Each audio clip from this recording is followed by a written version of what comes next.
Olá, este projeto tem como objetivo investigar a viabilidade do uso do assistente de provas Coq para provar propriedades de autômatos finitos determinísticos e sistemas a eventos discretos. Um autômato finito determinístico é uma máquina abstrata que pode ser vista como uma função que retorna duas possibilidades, aceitando a entrada ou rejeitando-a. Ele funciona da seguinte forma. Começa do estado inicial e avança para o próximo com base nas regras de transição e no símbolo lido, deslocando a cabeça de leitura para o próximo símbolo da entrada. Se o último estado for marcado como de aceitação, diz-se que a entrada é aceita, senão ela é rejeitada. Os principais componentes de um autômato são os estados, os símbolos ou o alfabeto. Deve ser definido um estado inicial, de onde se começa a computação da entrada, e selecionar-se os estados de aceitação ou finais. As regras de transição são definidas por uma função parcial delta, que pode ser totalizada usando um estado de halo, que faz o papel do estado indefinido. Qualquer autômato finito determinístico pode ser escrito como uma expressão regular e vice-versa. As expressões regulares são muito utilizadas no processamento de texto para identificar padrões e strings. Estes autômatos também são empregados na análise léxica por compiladores e podem ser utilizados para especificar sistemas a eventos discretos. Sistemas a eventos discretos são orientados a eventos que ocorrem em tempo discreto. Por isso, são descritos de forma eficiente por modelos que são orientados a variáveis discretas. Podemos especificar um sistema desse tipo usando autômatos cujos símbolos são eventos e a entrada é aceita se os eventos sequenciados são permitidos no escopo da especificação.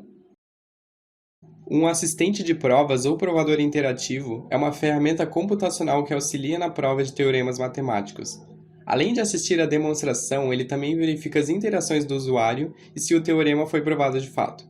Isso evidencia a importância desse artifício, pois as provas feitas exclusivamente por humanos são mais suscetíveis a erros e podem ser validadas ou invalidadas em decorrência das limitações humanas. Teoremas como o das 4 cores foram provados por análise de muitos casos, o que é quase impraticável para pessoas. Já um computador consegue verificar milhares de casos em pouco tempo e de forma eficaz. Um dos provadores interativos mais robustos é o Coq, que, entre outras vantagens, tem lógica de ordem superior, permite a construção e caracterização de tipos dependentes, automação de prova, geração de código e demonstração por reflexão.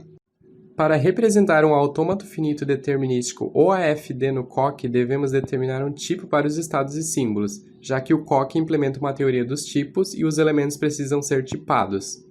Podemos definir AFD, em inglês DFA, como uma estrutura contendo uma lista de strings para os estados, states, uma lista de strings para os símbolos, alphabet, uma função total de transição, transition, que recebe 2 strings e retorna outra string, uma string que representará o estado inicial, start, e uma lista de strings que representará o conjunto dos estados de aceitação, accept. Para que apenas autômatos válidos sejam construídos com essa definição, precisamos adicionar restrições. A função de transição, ao receber um estado e um símbolo do alfabeto, deve retornar um estado válido. É o que restringe o elemento transition correct. O estado inicial deve estar na lista de estados, states, e todo elemento em accept deve estar em states. Estas são as restrições start correct e accept correct. Uma entrada pode ser uma lista de strings que estão no alfabeto. Assim, a função de transição estendida xTransition, que faz a computação sequencial da entrada, fará isso de forma recursiva pela esquerda, mesma recursão definida para listas no Coq. Uma simples, porém importante prova sobre AFDs no Coq pode ser feita para a seguinte proposição. Dadas 2 listas de strings, a transição estendida a partir da concatenação das 2 listas é igual à transição estendida sobre a primeira e depois sobre a segunda. Começamos a prova introduzindo as variáveis quantificadas e generalizando a variável de estado, o que particularmente será útil para o passo indutivo. Utilizamos a tática induction para dividir a prova em 2 casos, a base e o passo. Na base, podemos utilizar a simplificação do Coq para avançar passos na recursão e, como obtemos uma igualdade, provamos por reflexão. Para o passo, introduzimos o estado e simplificamos. Observando a hipótese de indução, verificamos que, por termos generalizado o estado no começo da prova, podemos aplicar a hipótese, finalizando a prova. Teoremas mais complicados foram provados no COC por esta pesquisa, como o conhecido lema do bombeamento, que é possível decidir se um estado é acessível, e teoremas para verificar a especificação de sistemas de filas no problema do produtor-consumidor. Obrigado por assistir a esta apresentação do Seminário de Iniciação Científica da UDESC sobre prova de propriedades de linguagens regulares no COC.